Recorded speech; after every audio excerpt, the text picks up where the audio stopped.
नमस्कार मित्रों। बहुत सारे छात्रों का सवाल है कि बीपीएससी की परीक्षा जो 67वीं अभी हुई थी जो कि कैंसिल हो गई, वो कब होगी, तथा सीजीएल की परीक्षा बीएसएससी के द्वारा जो आयोजित होने वाली है उसकी परीक्षा पहले होगी या फिर बिहार की बीपीएससी 67वीं की परीक्षा पहले होगी। तो जाहिर सी बात है कि 67वीं की परीक्षा अभी अगले महीना जुलाई के अंत तक या अगस्त के शुरू में बहुत उम्मीद है कि हो जाने की संभावना है। देखिए, बीपीएससी की जो परीक्षा है या बीएसएससी की परीक्षा है, स्नातक स्तरीय कोई भी परीक्षा बिहार या बिहार के जो आसपास की जो परीक्षाएं हैं उसको तैयारी करने का 2-3 मूल मंत्र है। अगर इसको हम लोग ध्यान दे करके चलें तो इसमें सफलता मिलना अवश्य संभावी है। बीपीएससी खासकर या बीएसएससी सीजीएल की जो परीक्षा है या बिहार सब इंस्पेक्टर की परीक्षा है, इसमें 2-3 मुख्य पार्ट हैं। इस पार्ट पर अगर हम लोग ज़्यादा फोकस करें तो मुझे लगता है कि आपकी सफलता अवश्य मिलेगी, उसमें नहीं मिलने का कोई सवाल नहीं है। 2-3 जो भाग है, जैसे पहला भाग इतिहास का भाग है। अब इस इतिहास में बिहार के इतिहास को भी इंक्लूड कर लीजिए। यह इतिहास का भाग सबसे इम्पोर्टेंट भाग है। इस बार जो बीपीएससी की परीक्षा हुई है या सीडीपीओ की परीक्षा हुई है, जिसमें इतिहास का भाग बहुत ही कठिन भाग रहा है। माने और सभी परीक्षाओं को अगर देखा जाए तो इतिहास का जो भाग रहा है, खास करके सीडीपीओ और बीपीएससी को के स्टैंडर्ड को देखा जाए तो इतिहास का जो सेक्शन रहा है अन्य सभी सेक्शनों की अपेक्षा काफ़ी कठिन रहा है। खासकर जो आधुनिक भारत के इतिहास है या प्राचीन इतिहास है, बिहार से संबंधित है, तो ये सबसे इम्पोर्टेंट भाग है। दूसरा जो हमारा भाग है वो है सामान्य विज्ञान का भाग होता है, और तीसरा जो भाग है वो समसामयिकी करंट अफेयर्स का है। करंट अफेयर्स समसामयिकी विषय पर एक अलग से वीडियो बनाया हुआ है, कृपया करके उसको आप जरूर देख लें। उसमें मैंने एक बहुत ही वैज्ञानिक ढंग से बताया है कि कैसे आप समसामयिकी करंट अफेयर्स की तैयारी करें ताकि आप 100% समसामयिकी विषय पर अपना कंट्रोल स्थापित कर सकें। अब हम लोग कुछ जो इतिहास बिहार संबंधित है या इतिहास जो भारत का इतिहास है वो, और सामान्य विज्ञान, मुख्यतः ये 3 पार्ट है। इसके अलावा और भी पार्ट है, छोटे छोटे पार्ट हैं, लेकिन अगर ये 3 भाग हैं, इन 3 भागों पर अगर हम कंट्रोल बना लें तो BPSC, BSSC CGL, sub inspector की परीक्षा या अन्य पर्यवेक्षकीय परीक्षा जो कि स्नातक स्तरीय परीक्षा होती है, उस पर हम लोग पूरी एक कह सकते हैं कि नियंत्रण स्थापित कर सकते हैं। देखिए, जो मुख्य मुख्य बातें हैं, जैसे संविधान से संबंधित जो भी आपका प्रश्न है, उसके लिए मैं कहूँगा कि आपको लक्ष्मीकांत की यह पुस्तक एक बार अवश्य पढ़नी चाहिए।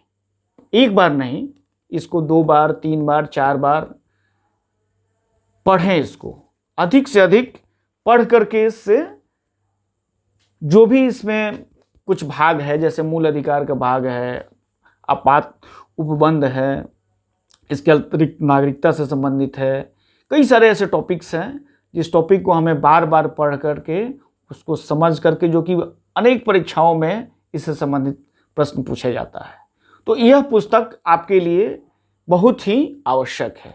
इसके अतिरिक्त बिहार से संबंधित जो एक पुस्तक है, बिहार का लूसेंट के द्वारा इसको प्रकाशित की गई है, बिहार के इतिहास एवं संस्कृति, बिहार का इतिहास और संस्कृति को बहुत अच्छे तरीक़ा से इसमें कंपाइल किया गया है। आप इस पुस्तक का सहारा ले सकते हैं। इस पुस्तक को अच्छे तरीक़ा से 1-2 बार इसका गहन अध्ययन करें, यह आपके लिए बहुत ही अधिक उपयोगी साबित होगा। इसके अतिरिक्त जो आपका प्राचीन भारत का इतिहास है, तो प्राचीन भारत का इतिहास ये झा एवं श्रीमाली की पुस्तक है, जो कि इसकी भाषा तो थोड़ी सी कठिन भाषा है, लेकिन 1-2 बार अगर आप पढ़ेंगे तो यह आसान हो जाती है। इसे एक बार पढ़ने से काम नहीं चलेगा, इसको 2 बार 3 बार पढ़ें, और 2-3 बार पढ़ने के बाद आपके अंदर एक समझ विकसित होगी। तो मुझे लगता है कि आपका प्राचीन इतिहास पूरी तरह से नियंत्रण इस पर स्थापित कर पाएंगे। इसके अतिरिक्त जो बिहार से संबंधित है, तो बिहार से संबंधित बिहार दिग्दर्शिका, यह भी पुस्तक आपके लिए काफ़ी उपयोगी साबित होगा। और बिहार से संबंधित जब भी आप तैयारी करें तो एक बात को ध्यान रखेंगे कि जो इम्तियाज़ हुसैन का बिहार एक परिचय है, उसका अध्ययन अवश्य करें, क्योंकि बीपीएससी कई परीक्षाओं में इम्तियाज़ हुसैन की जो पुस्तक है उसी का रेफरेंस लेकर के चलती है। तो मैं आपको रिकमेंड करूंगा कि आप लोग इम्तियाज़ हुसैन का बिहार एक परिचय अवश्य उसका अध्ययन करें, वह आपके लिए बहुत ही अधिक उपयोगी साबित होगा। इसके अतिरिक्त जो विज्ञान के लिए स्पेक्ट्रम का जो विज्ञान है, विज्ञान एवं प्रौद्योगिकी, यह भी आपके लिए काफ़ी उपयोगी साबित होगा। इसके अतिरिक्त विज्ञान के लिए मैं कहूँगा 6ठी, 7वीं, 8वीं के जो बिहार सरकार की टेक्स्ट बुक पब्लिकेशन की जो बुक है वह आपके लिए बहुत उपयोगी साबित होगा। इसके अतिरिक्त 9वीं और 10वीं, 11वीं 12वीं नहीं, 6ठी, 7वीं, 8वीं का किताब का कंपाइल मिलता है। अगर नहीं कंपाइल मिल रहा है तो आप उसके जो ओरिजिनल टेक्स्ट बुक है 6ठी, 7वीं, 8वीं का अवश्य पढ़ लें, यह बहुत ही आवश्यक होगा विज्ञान के लिए। और 9वीं और 10वीं का कंपाइल एक साथ पढ़ लें।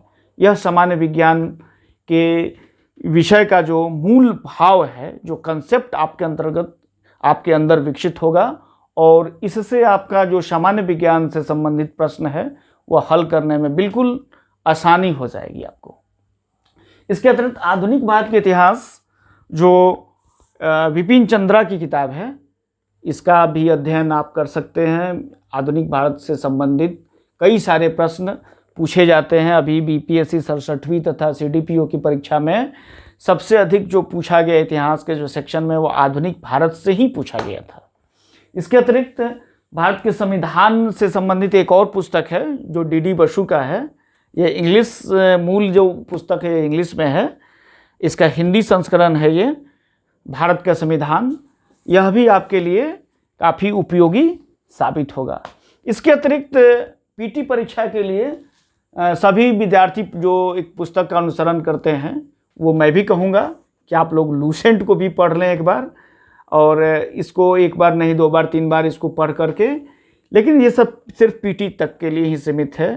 पीटी के बाद आपको इससे काम नहीं चलेगा, लेकिन फिलहाल पीटी के लिए आप इस परीक्षा का अनुसरण कर सकते हैं। ये काफ़ी आपके लिए उपयोगी साबित होगा। इसे भी 2 बार 3 बार पढ़ लें।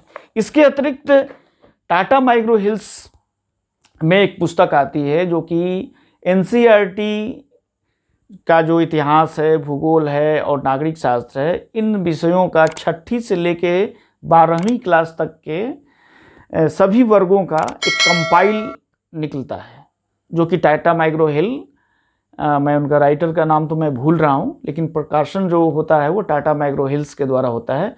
वो अवश्य ले लें। वो आपको अलग अलग एनसीईआरटी की पुस्तक नहीं पढ़ना पड़ेगा, सिर्फ वही पुस्तक पढ़ लेंगे तो आपको काफ़ी उपयोगी साबित होगा। तो इन जो 3 प्रमुख खंड है, इतिहास, बिहार का इतिहास सहित सामान्य विज्ञान और समसामयिकी, इन 3 विषयों को ज़्यादा समय देते हुए, अन्य विषयों को छोड़ना नहीं है, उन पर भी समय देना है, लेकिन ये 3 खंड पर काफ़ी फोकस करते हुए आप लोग अपने तैयारी को धारदार बनाएं। मुझे उम्मीद ही नहीं, पूर्ण विश्वास है कि आपको सफलता अवश्य मिलेगी। थैंक यू, धन्यवाद।